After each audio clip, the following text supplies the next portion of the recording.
How's everybody doing? Thanks for tuning in. Okay, so this is just a sound sample of the custom built speaker box with the ESU 50321 speakers, two of them mounted in parallel.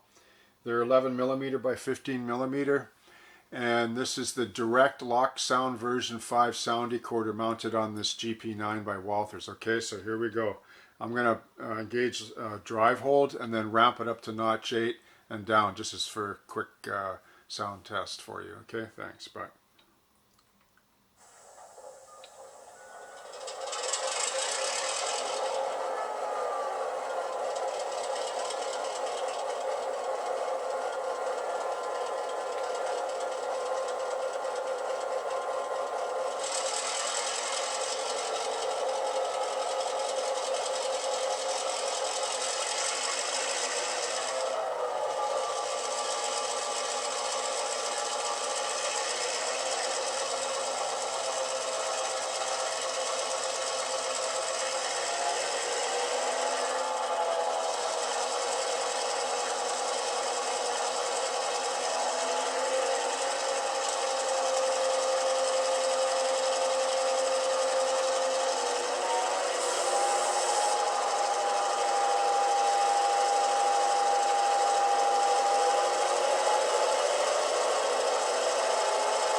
Sounds pretty good, eh?